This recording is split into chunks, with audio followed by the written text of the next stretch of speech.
2010년 08 MS 대 이후로 무려 14년 만에 우주세기 작품이 나오게 되는데, 이름하여 기동전사 건담 유니콘.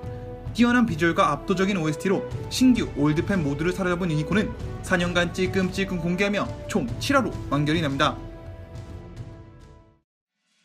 때는 바야흐로 우주세기 1년, 우연한 기회로 라플라스의 상자라는 지구 연방 치부에 대한 증거를 손에 넣게 된 주인공의 할아버지. 연방과 쇼부를 봐서 연금 복권처럼 부귀영화를 누리게 됩니다. 하지만 이제 세월이 흘러 죽을 때가 돼서 그런 걸까요? 갑자기 양심 선언을 하겠다며 라플라스의 상자를 세상에 공개하겠다고 합니다. 이때가 바로 우주세기 96년, 역습의 샤아로부터 3년 뒤의 시기입니다. 연방 입장에선 미치고 팔짝 뛸 노릇이라 필사적으로 이를 막으려고 하고, 이에 할아버지는 우주세계의 적폐 세력인 지원잔당 소데치키에게 건담 유니콘을 전달하려 합니다. 건담에 라플라스의 상자의 위치가 담긴 좌표를 저장해놓고 좌표를 따라가면 상자가 있을 것이라며 갑자기 연계 퀘스트를 줍니다. 좀 가지고 다니기 쉬운 곳에 담아주지 18m가 넘는 거대한 최신형 기동병기에 왜 굳이 좌표를 담았는지 모르겠지만, 소데치키는 유니콘을 수령한 도중 연방의 공격을 받게 되고, 마침 거래 장소였던 인더스트리얼 세븐에서 공부하던 우리의 주인공 버나즈 링크스? 아니 버나즈 링크스는 역대 주인공이 그랬던 것처럼 얼떨결에 유니콘 건담을 차지하게 됩니다. 어찌어찌 하다가 내일 아가마에 합류하게 된 주인공. 자신이 수령해야 될 택배를 다른 사람이 받았으니 이걸 쫓는 소데치키. 좌표 따라 이곳 가서 부수고 저곳 가서 부수며 지역경제 활성화를 목표를 달성하는 우리 주인공 일당들은 민폐 집단의 유랑단 일지를 써나갑니다. 싸우다 보니 정든 놈도 있고 잘 지내다 흑화하는 놈들을 거치며 어느덧 마지막 좌표가 공개되고, 헉, 알고 보니 목적지가 출발했던 곳이었잖아 라는 약간 뻔한 설정을 가지고 이제 우주세기 순방길은 마지막을 향해 갑니다. 다시 우주에 올라가서도 라플라스의 상자를 먼저 차지하려는 붉은 해성의 제레라고 불리는 가면의 남자 풀프론탈과 이미 늦은 것 같기도 한데다 내가 같이 못할 거면 부숴버리겠어를 외치며 콜로니 레이저 발사를 준비하는 연방 수뇌부들 사이에서 주인공은 고군분투하게 됩니다. 적의 적은 아군이라며 뜻이 같은 소데치키와 손을 잡고 다시 친할아버지를 뵈러 인더스트리얼 세븐에 먼저 도착한 주인공 일행. 가까스로 할아버지에게 라플라스 상자를 얻게 되지만 인더스트리얼 세븐 밖에는 분명 잔당 세력이라 이리저리 피해 다니고 하루 벌어 하루 먹고 사는 적폐 세력이 후원금 빼돌려서 만들었는지 사상 주위의 거대한 모비라 암호가 주인공 앞길을 막아섭니다. 한번 꽂아보자면 날아오는 촉수들을 피해 비겁하게 2대의 상황을 만드는 주인공 일행. 여기서 갑자기 네오지옹이라 불린 거대 모비라 암호는 버나즈의 유니콘과 함께 3D 입체 홀로그램 시간여행을 떠납니다.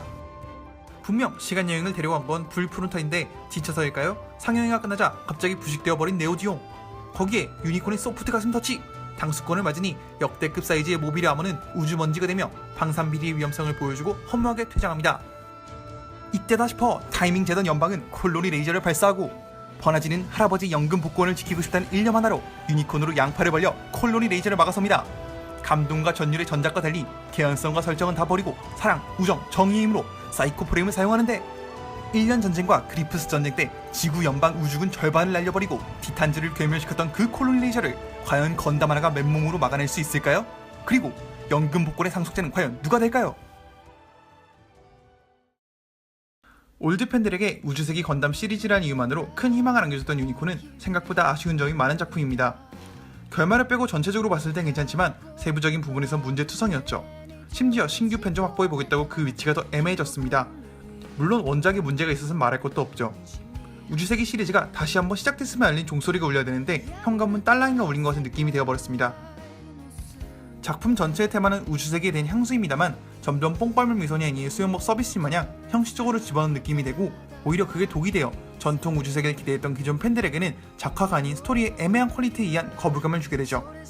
그리고 말이 좋아 우주세계에 대한 향수지 현실은 그저 구판 프라모델의 판매 증가라는 어른들의 사정을 예쁘게 포장해서 내는 것에 불과합니다. 리얼로봇 장르를 연 우주세기 건담이지만 점점 슈퍼로봇이 돼가는 유니콘을 보며 과연 이 이후를 다루는 새로운 작품이 나올지는 의문이 듭니다만, 작품성과 관계없이 돈이 되기 때문에 나오긴 할 것 같습니다. 그래도 건담 에이지나 철월의 오펀스처럼 건담이라는 이름을 붙이기 부끄러울 정도의 작품은 아닙니다. 가능성의 상징이라는 작품 내 설정처럼 유니콘은 건담 역사를 통틀어 역대급 작화와 OST를 통해 우주세기 건담이라는 진입장벽이 높은 장르에 적지만 새로운 팬들의 유입을 가능하게 했습니다. 또한 카토키 하짐에 의한 매력적인 건담 디자인은 그대로 판매량으로 이어져 새로운 건담 시리즈의 성공을 알렸고, 도쿄 오다이바의 실제 사이즈 퍼스트 건담이 치워지고 유니콘이 들어선 것은 우주세계가 다시 한번 새롭게 시작했음을 알리는 증거가 되었습니다. 유니콘 건담을 아직까지 본 적이 없다면 한 번쯤 보는 것도 나쁘지 않습니다. 처음부터 큰 기대 없이 본다면 정말 재미있는 작품이 될 수도 있죠. 물론 이전 시리즈를 복습해야 되는 건 선택이 아닌 필수입니다.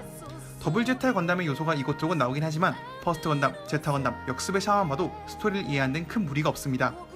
개인적으로 잘 만들었다 생각하는 동시대 이야기 섬광의 하사와이 또한 영상화가 되길 바라면서 이번 리뷰는 여기까지입니다.